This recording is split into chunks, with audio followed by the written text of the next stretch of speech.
తిరుపతి దేవస్థానంలో తయారు చేసే లడ్డూలు బీఫ్ ఫ్యాట్తో తయారవుతున్నాయి అని చిన్న విషయం కాదు. చంద్రబాబు గారు చెప్పిన విషయం ప్రకారం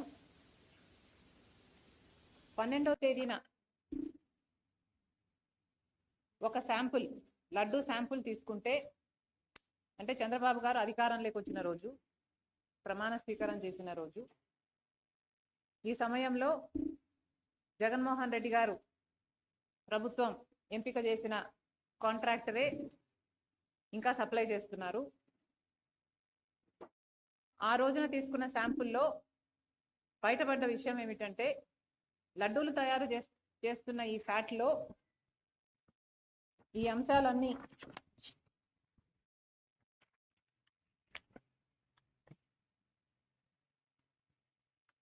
ఇవన్నీ ఉన్నాయని, soybean, sunflower, olive, rape seed వీటితో పాటు బీఫ్ టాలో, ఫిష్ ఆయిల్ కూడా ఉన్నాయి అని.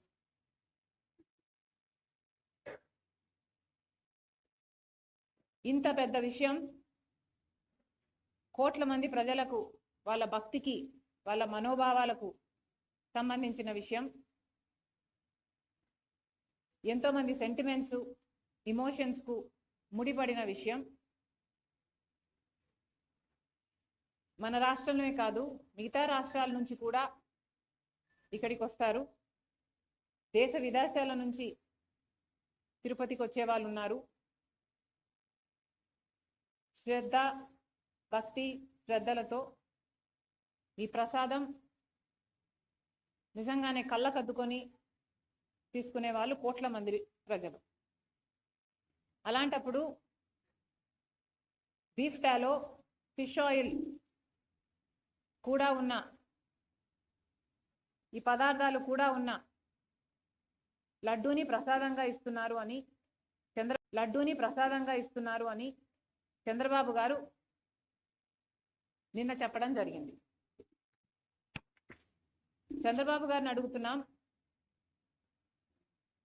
చంద్రబాబు గారు ఇంత పెద్ద విషయాన్ని మీరు ఇంత సునాయాసంగా, ఇంత క్యాజువల్గా ఎలా తీసుకోగలిగారు? కోట్ల మంది ప్రజలకు, వాళ్ళ మనోభావాలకు సంబంధించిన విషయం. ఈ విషయం మీరు కేవలం రాజకీయం చేయాలనుకున్నారా? కాబట్టే ఇంత సునాయాసంగా దాన్ని ఒక పాసింగ్ కమెంట్లా మీ 100 రోజులు సెలబ్రేషన్స్లో భాగంగా చెప్పారా? లేదు, నిజంగానే చంద్రబాబు గారికి దీని సివియారిటీ ముందే తెలుసా? ముందే తెలిస్తే మరి ముందే ఎంక్వైరీ ఎందుకు వేయలేదు? ప్రజలకు ఎందుకు చెప్పలేదు? ఇంత ఆలస్యంగా 100 రోజుల తర్వాత కాపీగా మీరు చెప్తున్నారంటే మీ ఉద్దేశం ఏమిటనుకోవాలి?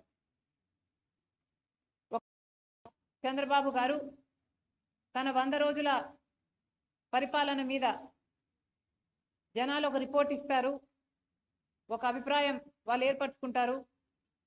కాబట్టి తన వైఫల్యాలు కప్పిపుచ్చుకోవడానికి, వైసీపీ మీద బురద చల్లడానికి ఈ 100 రోజుల వెన్యూను ఎంచుకున్నారా?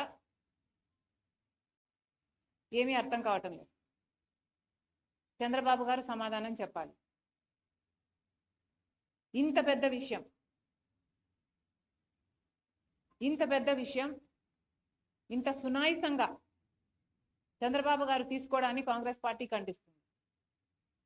మేమైతే దీన్ని చాలా సీరియస్గా తీసుకున్నాం. కాబట్టి మేము మినిస్టర్ ఆఫ్ హోమ్ అఫైర్స్ కూడా ఒక లెటర్ రాశాం.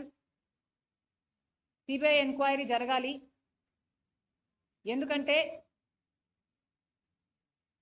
సిబిఐ ఎంక్వైరీ జరగకపోతే తప్పు ఎవరు చేశారు అని ఇంపార్షియల్గా ఒక ఎంక్వైరీ జరగకపోతే తప్పు ఎవరు చేశారు అన్న విషయం బయటికి రాదు. ఇది కేవలం రాజకీయం కోసం వాడుకుంటున్నారా లేక తప్పు నిజంగానే జరిగిందా?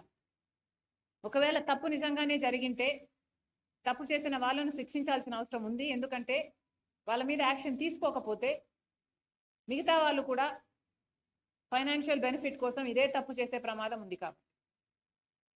కాబట్టి కాంగ్రెస్ పార్టీ ఈరోజు హోమ్ మినిస్టర్ గారికి, అమిత్ షా గారికి ఒక లేఖ రాస్తున్నాం, సిబిఐ ఎంక్వైరీ జరగాలి అని. ఈ విషయం పక్కన పెడితే చంద్రబాబు గారి 100 రోజులు పరిపాలన, 100 రోజుల్లో చంద్రబాబు గారు ఏమి చేశారు అంటే, శిశుపాలుడు తప్పులు లెక్కబెట్టినట్టు జగన్మోహన్ రెడ్డి గారి తప్పులను, అవినీతిని, దోపిడీని శ్వేతపత్రాల్లాగా చూపించారు. వైఎస్ఆర్ గారి పేరును ఎక్కడ వీలైతే అక్కడ తొలగించారు. వైఎస్ఆర్ గారి విగ్రహాలను ధ్వంసం చేశారు. మరి చంద్రబాబు గారు హామీల విషయంలో ఏం చేశారు అంటే 0 అనే చెప్పాలి. కూటమి సర్కార్ ఈ 100 రోజుల పరిపాలన ఎలా ఉంది అని చూసుకుంటే 100కి 0 అనే చెప్పాలి. ఎందుకంటే వాళ్ళు అత్యధికంగా బ్యాంక్ చేసిన వాగ్దానాలు సూపర్ 6, చంద్రబాబు గారి సూపర్ 6. చంద్రబాబు గారు చెప్పిన మాట, 100 రోజుల్లో మేము రాష్ట్రాన్ని గాడిలో పెడతాము, 100 రోజుల్లో మేము పక్కా యాక్షన్ ప్లాన్ రూపొందిస్తాము, 100 రోజుల్లోనే మేము అద్భుతాలు చేస్తామని చెప్పిన చంద్రబాబు గారు 100 రోజులు దాటిపోయినా కూడా ఇప్పటి వరకు సూపర్ 6లో ఒక్క వాగ్దానం కూడా ఇంతవరకు అమలు కాలేదు. ఎందుకు సార్ అని అడుగుతున్నాం. మోడీ గారి డైరెక్షన్లో చంద్రబాబు గారి 100 రోజుల సినిమా అటర్ ఫ్లాప్.